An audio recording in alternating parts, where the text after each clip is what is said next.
ನಮಸ್ತೆ ಫ್ರೆಂಡ್ಸ್, ಇವತ್ತು ನಾವು ತೆಕ್ಕೆರೆದ ಅಡ್ಯ ಮಾಡುವ ಮುಳ್ಳು ಸೌತೆಕಾಯಿದು ಅಡ್ಯ. ಮೊದಲಿಗೆ ನಾವು ದೋಸೆ ಅಕ್ಕಿಯನ್ನು 4 ರಿಂದ 5 ಗಂಟೆಗಳ ಕಾಲ ನೆನೆ ಹಾಕಿ ಇಡಬೇಕು. ಈಗ 5 ಗಂಟೆ ಆಯಿತು. ಈಗ ನಾನು ತೊಳೆದು ತಂದಿಟ್ಟಿದ್ದೇನೆ. ಇಲ್ಲಿ ನಾನು ಒಂದು ಮೀಡಿಯಂ ಸೈಜಿದ್ದು ಮುಳ್ಳು ಸೌತೆಕಾಯಿ ತಗೊಂಡಿದ್ದೇನೆ. ಮೊದಲಿಗೆ ಅದರ ನಾವು ಸಿಪ್ಪೆ ತೆಗೆಯುವ.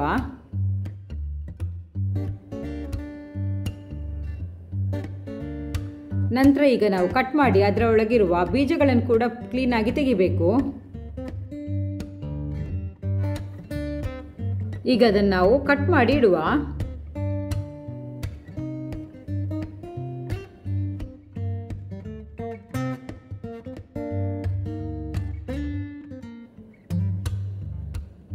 ಈಗ ಎಲ್ಲವನ್ನು ಕಟ್ ಮಾಡಿ ಆಯಿತು. ಈಗ ಇದನ್ನು ನಾನು ಮಿಕ್ಸರ್ ಜಾರಿಗೆ ಹಾಕಿ ಗ್ರೈಂಡ್ ಮಾಡಿ ತರಬೇಕು.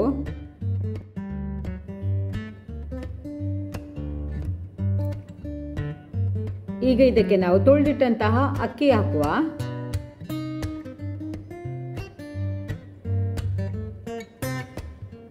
ಈಗ ಅದಕ್ಕೆ 1 ಕಪ್ಪು ಫ್ರೆಶ್ ಕೋಕೋನಟ್ ಹಾಕುವ.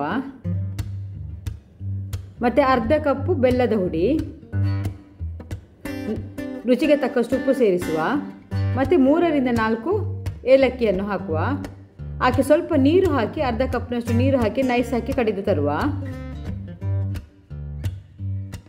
ಇಲ್ಲಿ ಬ್ಯಾಟರ್ ರೆಡಿ ಆಗಿದೆ. ಈ ಹದಕ್ಕೆ ಇರಲಿ. ಇಲ್ಲಿ ಇಡ್ಲಿ ಪಾತ್ರೆ ನಾನು ನೀರು ಹಾಕಿ ಬಿಸಿ ಮಾಡಲಿಕ್ಕೆ ಇಟ್ಟಿದ್ದೇನೆ. ಮೇಲೆ ಒಂದು ಬಾಳೆ ಎಲೆಯನ್ನು ಇಡುವ. ಈಗ ಸ್ಟೀಮರ್ನಲ್ಲಿ ನೀರು ಬಿಸಿ ಆಗುವಾಗ ನಾವು ಕಡ್ದಂತಹ ಬ್ಯಾಟರನ್ನು ಹಾಕುವ. ನಂತರ ಮುಚ್ಚಳ ಮುಚ್ಚಿ ಒಂದು 30 ನಿಮಿಷ ನಾವು ಇದನ್ನು ಬೇಯಿಸಬೇಕು.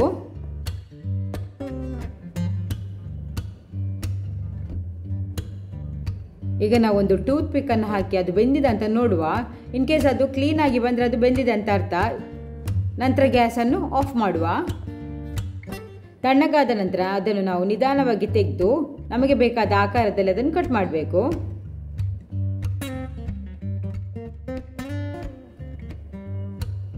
ಮುಳ್ಳು ಸೌತೆಕಾಯಿದು ಅಡ್ಡೆ ಉಂಟಲ್ಲ, ತುಂಬ ಚೆನ್ನಾಗಿ ಬಂದಿದೆ. ಇದಕ್ಕೆ ನಮಗೆ ಏನು ಚಟ್ನಿಯನ್ನು ಬೇಕಂತಿಲ್ಲ, ಅದರಲ್ಲೇ ನಾವು ಸ್ವೀಟ್ ಎಲ್ಲ ಹಾಕಿದ್ದೇವಲ್ಲ. ಹಾಗೆ ನೀವು ಈ ರೆಸಿಪಿಯನ್ನು ಟ್ರೈ ಮಾಡಿ ನೋಡಿ. ಹಾಗಾದರೆ ಫ್ರೆಂಡ್ಸ್, ನಿಮಗೆ ಇವತ್ತಿನ ನನ್ನ ಈ ರೆಸಿಪಿ ಇಷ್ಟ ಆಗಿದ್ದರೆ ಪ್ಲೀಸ್ ಸಬ್ಸ್ಕ್ರೈಬ್, ಶೇರ್, ಲೈಕ್ ಮತ್ತು ಕಮೆಂಟ್ ಮಾಡಿ. ಮುಂದಿನ ರೆಸಿಪಿಯೊಂದಿಗೆ ಸಿಗುವ. ಅಲ್ಲಿಯವರೆಗೆ ಟೇಕ್ ಕೇರ್, ಬಾಯ್.